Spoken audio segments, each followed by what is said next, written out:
Իսկ դուք ինչ ձևաչափով որակապես նոր ազգային ժողով եք դուք խոստանում՝ ի տարբերություն 21-26 այն գործիքակազմային գործելավոճի իշխանությանը միշտ ձեռք է տալու, որ խոսելավոճի իրենց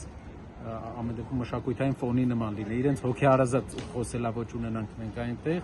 մենք փորձելու ենք ամեն ինչ անել, որ մարդկանց մասին խոսանք, որովհետև Հայաստանի խնդիրները հարյուրավոր, հազարավոր են, 100,000-ավոր խնդիրները թողած հաստատ ժամանակ չունենք իրենցով զբաղվենք ու իհարկե կան որոշ նորմեր, որից հատելու դեպքում ստիպված կլինենք զբաղվել, բայց ամեն դեպքում կաշխատենք օրակարգային այնպիսի, մինչև մեծ փոփոխություն այնպիսի հարցերի վրա կենտրոնանանք, որը մարդկանց կյանքում փոփոխություն կբերի հողի վրա։ Այսքան պրոֆեսիոնալ մարդիկ հավաքվել են, նրա համար չեն հավաքվել, որ 2-3 փոքրիկ խմբակի բարձրագույն խոսացող անդամների հետ ուղղակի բանավեճներով մաշացնեն մեր ամբողջ մասնագիտական պոտենցիալը։ Մենք պետք է ուղղակի տեղայնացնենք մեր պոտենցիալը ի բարօրություն մարդկանց։ Պարոն Կարապետյան, նաև քննադատության արժանացավ մանդատները վերցնելու ձեր որոշումը։ Ես ուզում եմ հարցնել, օրինակ, ինչ տարբերություն, ինչ եք անելու ազգային ժողովում, ինչը չեն արել նախորդ գումարման ընդդիմադիր ներկայացուցիչները, ինչն եք ավելի լավ անելու։ Ձեր ասած տրամաբանությամբ գնանք, ուզում եմ հետագայում որևէ ընդդիմություն պետք է ազգային ժողով չմտնի, բայց մենք պետք է տեսնենք, որ մենք հավաքել ենք պատմականորեն վերջի ժամանակներում հայկական ընդդիմության ամենամեծ աջակցությունը։ Մեր թիմը սերում է այլ ոլորտից, տնտեսությունից, առաջին անգամ տնտեսական առաջնորդների ժամանակաշրջան է, երիտասարդ թիմ է, որակական նոր տեսլական ունենք մենք։ Ժամանակաշրջանը փոխվել է, նոր տեսլական ունենք, որը պետք է տեղայնացնենք։ Բացի դրանից, այն ճնշումը, որ մենք տեսել ենք, չի տեսել մինչև 21 թիվը որևէ ուժ, 21 թվին որևէ ուժ, 18 թվին, այսինքն մենք ամեն դեպքում բավականին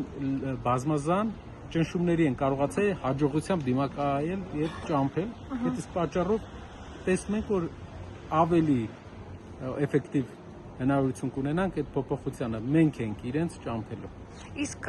հանրահավաքական ընդդիմության տեղի ունենալու է ի վերջո արդեն կան ժամկետներ, հանդիպումներ տեղի ունեցել են, թե մնաց։ Ես չեմ կարող այլ ընդդիմադիր ուժերի հետ կապված բան ասել, բայց մենք մեր քայլերի հաջորդականության մասին ասել ենք ու ասել ենք, որ մեծ փոփոխությունների սկիզբը փողոցը լինելու է մեկ անգամ, տարբեր արարներով, բայց մեկ անգամ եւ վերջնական։ Այսինքն այս ընթացքում չեք հանդիպել ընդդիմադիր այլ ներկայացուցիչների։ Իմ կողմից ԱԺ-ի ընդդիմադիր մյուս ներկայացուցիչների հանդիպում չի եղել, ազգային ժողովից դուրս հայտնված ընդդիմադիր ուժերի ներկայացուցիչների հետ եղել։ Պարոն Կարապետյան, եւ նաեւ ընտրություններից հետո դուք էլի մարզեր եք այցելում քաղաքացիներին, հետաքրքրվում ինչ խնդիրներ ունեն, վերջերս նաեւ քննադատության արժանացավ այն հանգամանքը, որ հայտնել էիք ուժեղ Հայաստան ընտրած այն քաղաքացիներին, ովքեր ունեն 5 բալիկ, եթե ճիշտ եմ հիշում, իրենց բնակարան եք նվիրում, քննադատության արժանացավ։ Տպավորության առումով այն համայնքներում, որտեղ ուժեղ Հայաստանը հաղթել է, աջակցություն է ստացել, այնտեղ ուժեղ Հայաստանի շատ ծրագրեր գործարկվելու են։ Մենք առաջարկել ենք նախընտրական, որ 5 բնակարան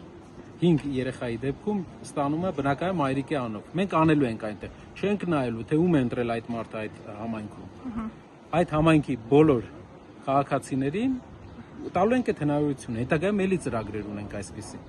Այն ինչ որ մենք առաջարկել ենք նախընտրական շրջանում, մասնակի փորձելու ենք տեղայնացնել հետընտրական շրջանում այնտեղ, որտեղ մենք աջակցությունը ստացել ենք։ Այսինքն, այն համայնքում, որտեղ 5 երեխայի դեպքում բնակարան են ստանալու են բոլորը, ընտրել են այս ուժին կամ այն ուժին, դա կապ չունի, մենք տարբերություն չենք դնում, բայց համայնքը մեզ աջակցություն է տվել եւ մենք ուրախ ենք։ Ու երբ ես ասացի, որ ազգային ժողովում մենք պետք է կենտրոնանանք մարդկանց խնդիրները բավարարելու վրա, ոչ թե 2-3 հոգու հետ բանավեճերով մաշացնենք այս ժամանակաշրջանը, ես հենց նկատի ունեի այն մարդկանց խնդիրները, ու մենք հանդիպում ենք այս այցելությունների ժամանակ, ու խնդիրները լուծելի են։ Որևէ տիեզերական խնդիրներ մեր առջև չեն դրվել։ Որտեղ որ գնացել ենք, մարդիկ պատկերացնում են ինչ խնդիր ունեն եւ առաջարկում են լուծումներ, ուղղակի պետք է աշխատել։ Պարոն Կարապետյան, եւ ձեր գործի մասով դուք արդեն հարցաքննվել եք նախաքննական։ Հրավիրել են, բայց իհարկե հարցաքննվելու բանի կարիք չկար որևէ չեմ էլ Ուզում եմ հասկանամ դուք Ալիկ Ալեքսանյանի գործով չեմ խորացել, որովհետև ընդհանրապես կարող են ինչ դուք էլ եք շահագրգռել նյութապես, ինչպես մեղսագրվում է, վերագրվում չեմ խորացել, չեմ էլ կարծում, որ խորանալու կարիք կա, որովհետև ուղղակի